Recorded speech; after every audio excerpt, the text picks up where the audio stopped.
Okay, here I've got a Retina Reflex 3. This is again from my pile of dead cameras to be used for parts, and I was just going through them to see what sort of state they're in. This one's not particularly pretty. The chrome is quite rough. That means that it's either been in some damp environment, which would be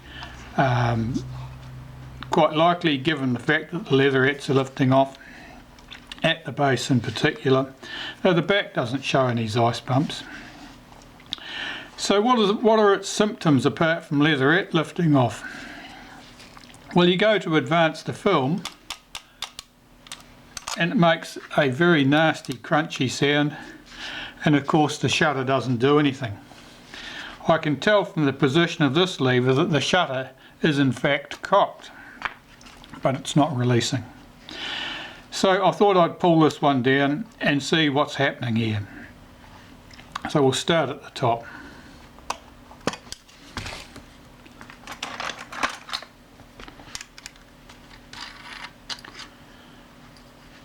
And I'll just pop these parts aside. I'm completely undecided as to whether or not I'll actually service this camera, but I might do.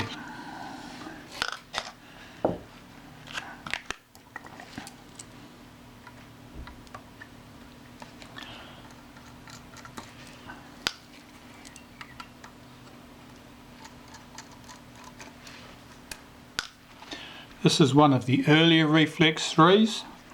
It has the narrower light meter sensor here and the button for changing the ASA settings on the top of the top plate. It's on the back of the top plate on later cameras.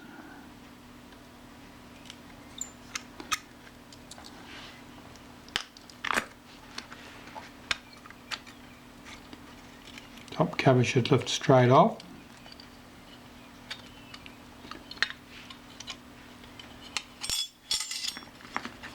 There's the shield from around the flash, the top cover.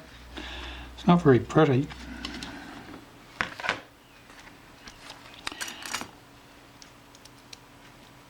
There's the meter needle viewing window that's fallen out of the top cover. That's not uncommon. Here's the film speed setting button. Right. First off here I want to remove that meter. I'll just check. Oh, the meter cord is still intact. We'll just set the camera to B and f1.9 and we'll get that film speed to, if I can set that. Let's set that to ASA 10. Set that to B.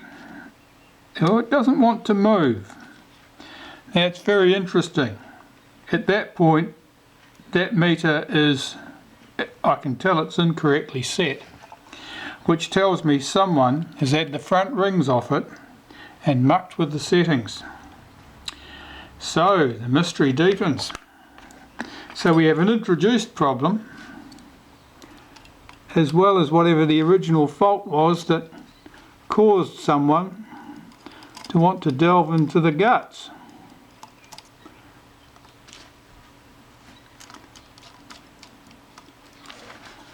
So I've got 3 screws to get the meter off, and that is very much incorrectly timed with the cord. It's incorrectly coupled with the shutter speed and aperture settings, which means that someone has mucked things up. So we'll very carefully lift this out. I'm checking the state of the needle, and it does clear that tab only just. I'll put that very carefully aside because I don't want to damage that meter. Meters are very hard to come by. Okay, I'll strip some more of the overburden.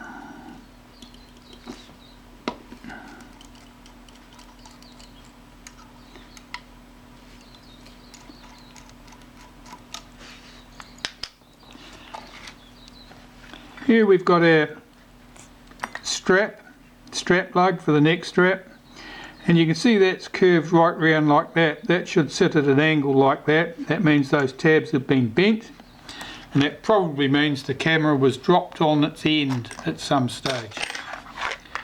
That part can go into the cleaner.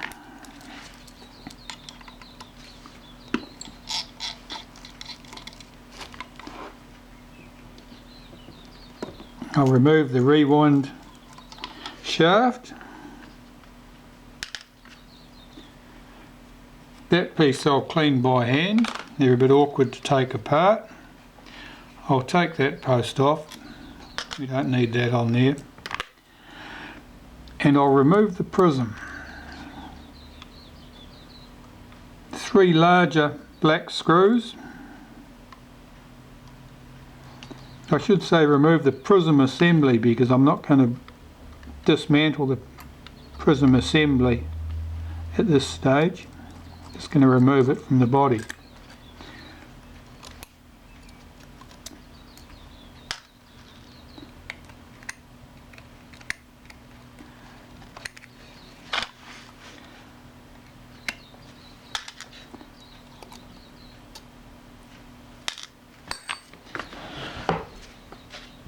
And that can be very carefully wrapped up in a bit of tissue so it doesn't get damaged. I haven't had a chance to inspect that yet,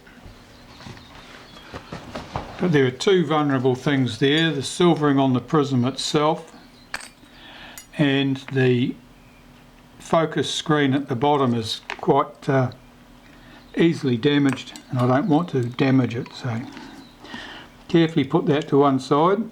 If I don't reassemble this camera, that'll serve as parts on another one. Take that clamp off. That clamp holds down the cocking rack at this end of its travel, and it was tight, so that wasn't where we were getting the nasty stripping noises, which means they were coming from somewhere else. Something was certainly making rack jumping over teeth noises.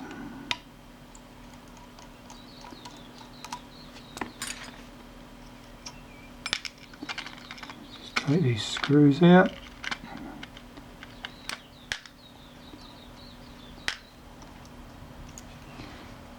And something there, oh, it's just grease. Take out that spacer. If I slacken that screw off slightly, I can lift this chrome trim off.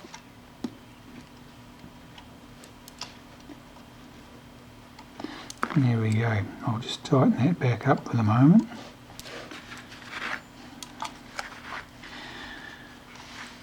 Right.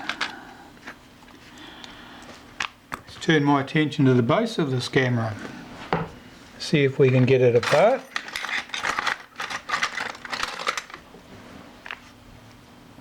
Now at the leatherette patch on the film advance. Well, my video camera had stopped recording. Flat batteries apparently. I'm not sure how much I've lost, but I've removed the leatherette patch from the base of the camera. And I'm just going to start removing the film advance lever. So we have 3 screws here.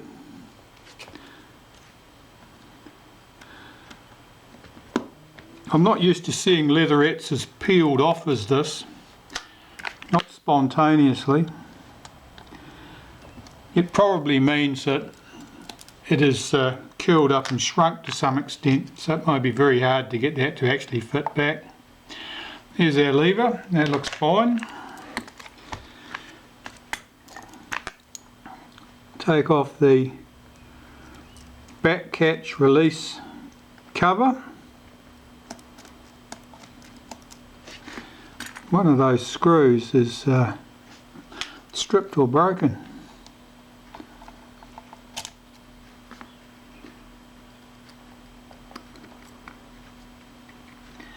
And it's broken.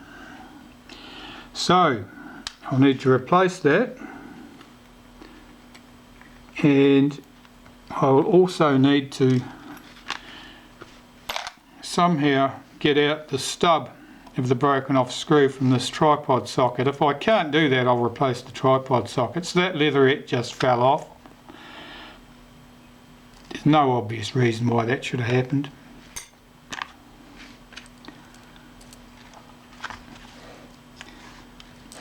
There's a piece of leatherette here,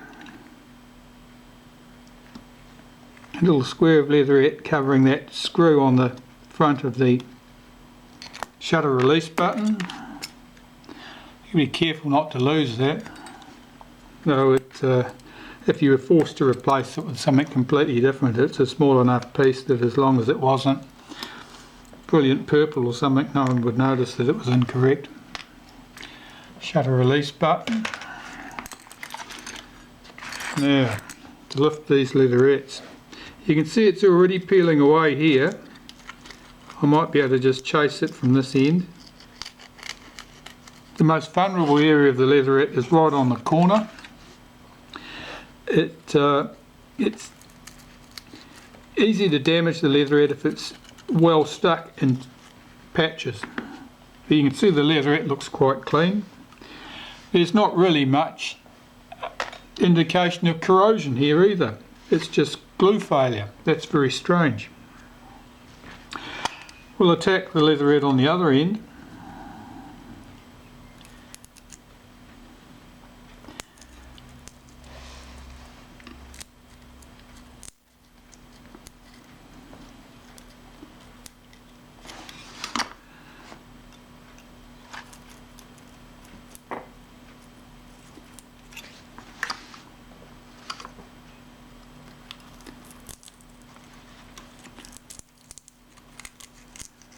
Making a crackly sound, that means that the glue is just cracking and breaking. It may have been, if it's been serviced before, it may well be that the choice of adhesive they'd used was poor. There's no particular indication there that these have been off, unless they'd all been replaced. Right. To the base of the camera, and here there's 7 screws I think on the base cover with chrome trim. Now at this point, when I lift this cover off, I've got to be careful not to lose the spring which latches the aperture cover at the back of the film gate down into position, and we shall make sure that I don't. I had a big, last camera I serviced, I had to do a big hunt around the tabletop to find it, and it's that spring there. It is quite small. There's another one here. That's the end of film catch. We'll lift these out. This lever advances the frame counter. There's its return spring. That's the end of film catch. This lever locks the when the frame counter reaches number 1, this lever is allowed to move in, which allows that lock lever to drop down and block the action of the film advance. That'll do for the moment. Now we'll remove these front rings. Now I wasn't, oh yes, so let's have a look.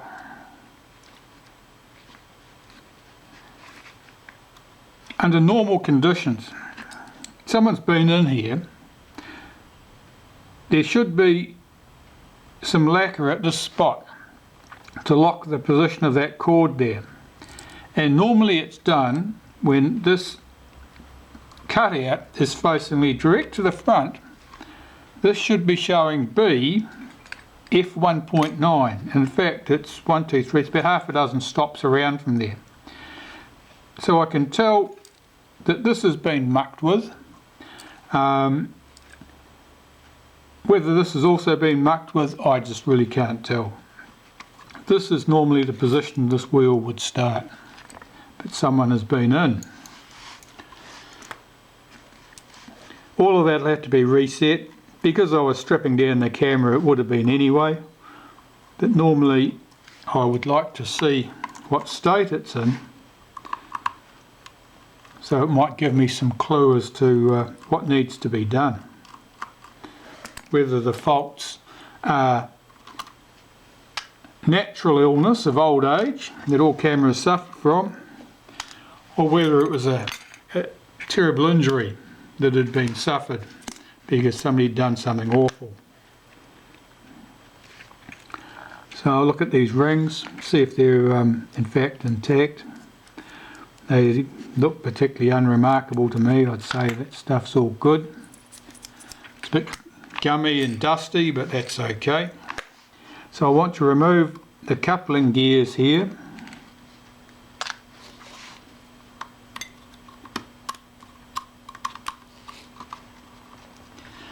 They couple through to the drum that in turn has the cord on it that drives this piece. So 3 screws here, 4 screws rather, should hold the front of the camera on.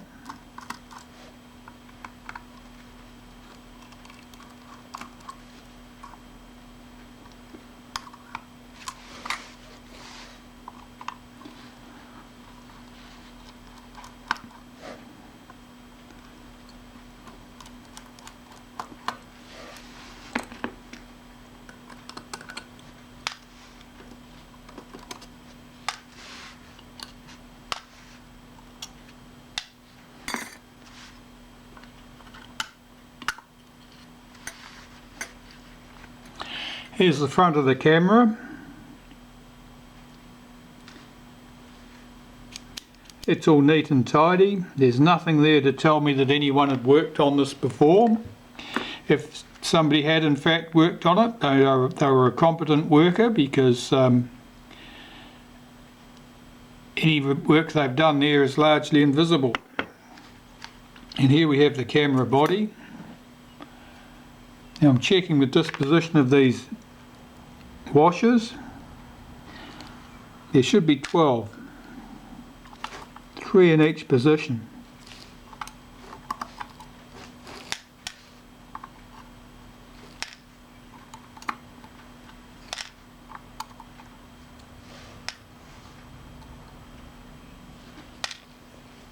And I only counted 11.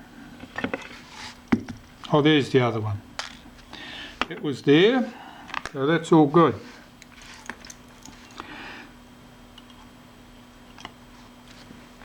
I'll just latch the mirror and capping plate down into position so that the mirror in particular is not sticking out of the front of the body while I'm working on it, because I don't want that moving. I'm looking carefully here to see what's happened, because we know that something was loose and clicking, jumping over teeth. Probably a broken gear. Now that's completed its front face. At the back, okay, here we have our answer. This transfer shaft or cam is coupled to the cocking rack at the back from the film advance, and couples through to the shutter at the front of the camera. It also works the mirror and capping plate. Now at the back here, the shaft in the centre, that's sheared off. Teeth, there's one on my finger. Damaged teeth, there's another one there. Little bits of metal, probably means the cocking rack's damaged.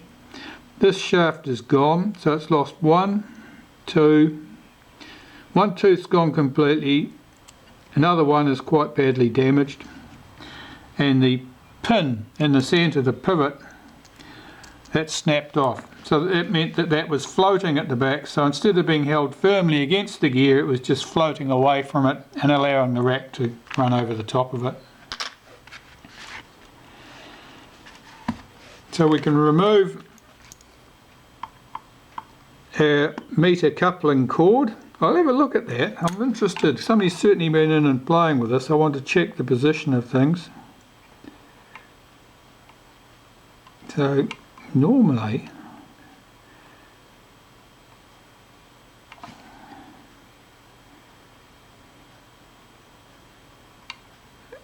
this is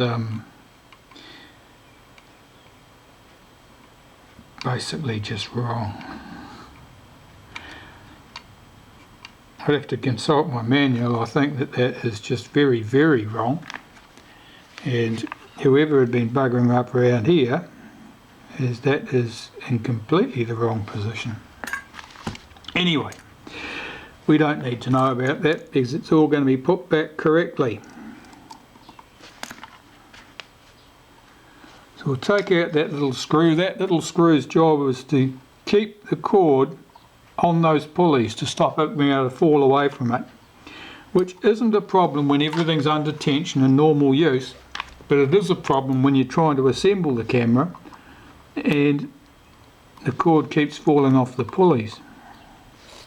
Alright, so we'll remove our drum. The cord wraps around the drum and it has knots, and it basically just fits through those slots. At the top, we'd already loosened that screw.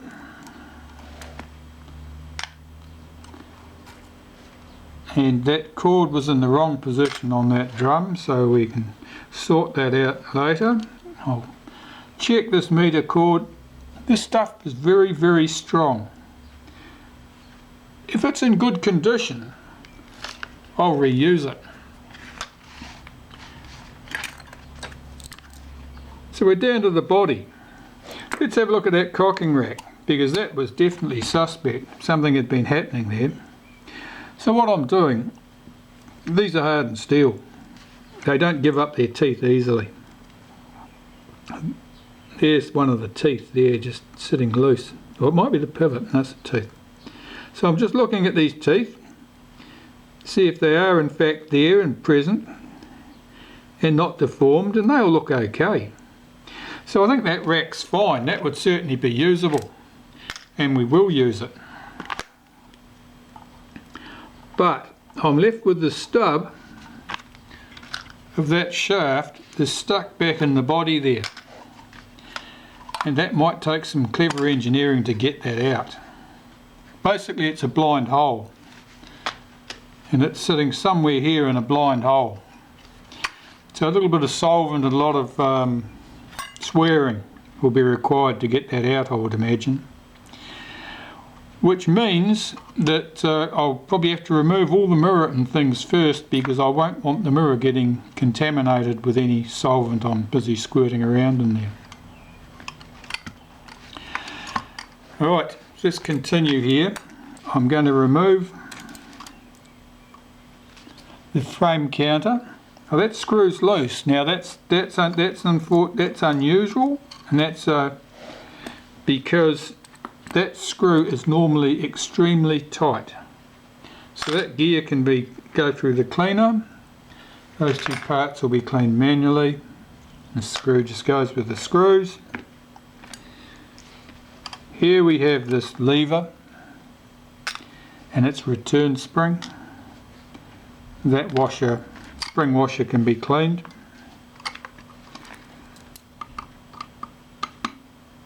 Now the back cover catch screw had been sheared off. So we'll remove the tripod socket and see what I see.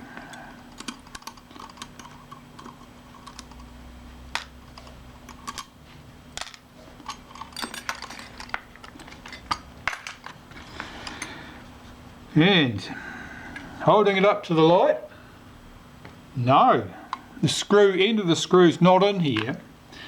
That means that somebody managed to break that screw and then they just stuck it back into the hole, perhaps with a little daub of glue, and hope that no one would notice. I need another tool to remove this, and so I'll just go and find it. Alright, back. This is why it's important to have the mirror clipped down in position, so I can lay this face down on the table without damaging that mirror. Now that screw was fairly loose, which is unusual. Normally they're very tight. I'll remove the screw from here.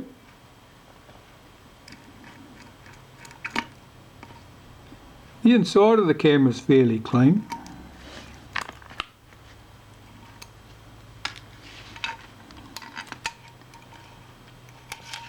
That shaft can come out. Our film sprocket basically looks like a new one.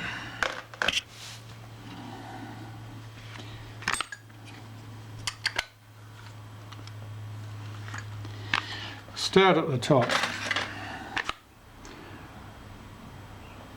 Oh,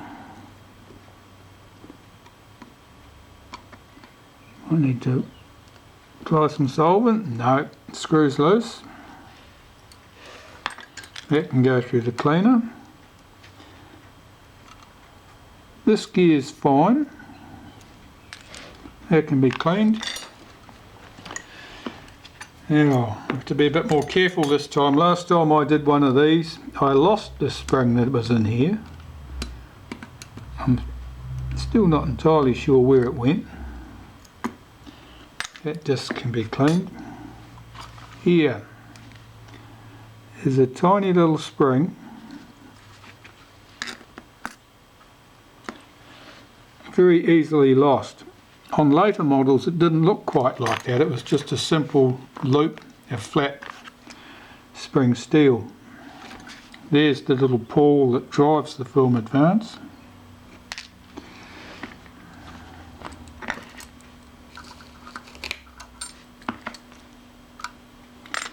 That gear.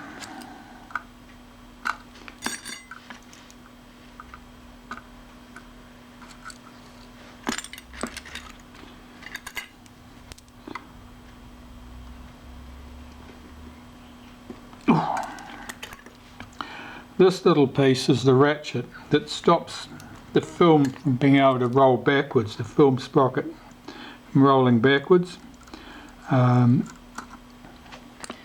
It's not part of the rewind mechanism, it's just for the advance. It's just so that when you advance a full frame, it can't slide backwards into the camera, even if there was a lot of tension on the back. Otherwise your frame spacing might be a bit uneven. But it makes that little ratchet noise you hear as you advance the film, or one of the ratchet noises that you hear. Okay. This piece, this clutch assembly, at the base of the camera we're getting this thing stripped down now. Let's have this out. It's a catch for the rewind button, and I've just unhooked its spring.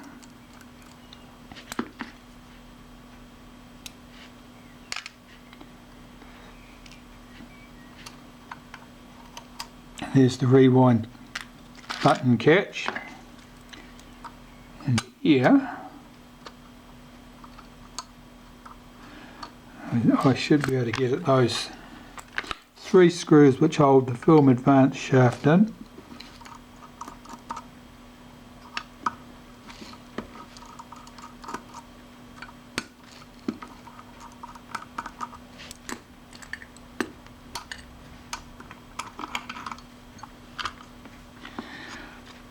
The shaft is fairly clean on this one. Certainly a lot of Reflex 3 cameras, whatever grease they'd use to lubricate these, must have affinities to that nasty green Agfa grease that everyone talks about, because they go very stiff, very thick and gooey and stiff, and don't want to roll smoothly. That's quite good by comparison.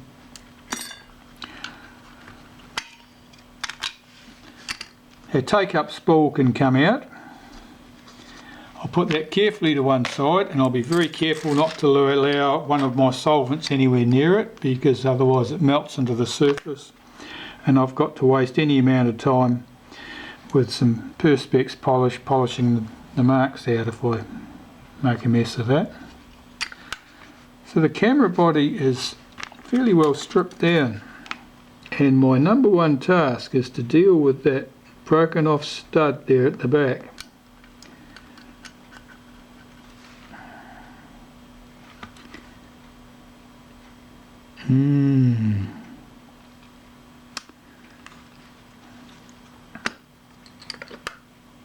I would really like to avoid having to remove all the mirror components, because it's very tedious getting that shaft, its springs and its spacers all back into position.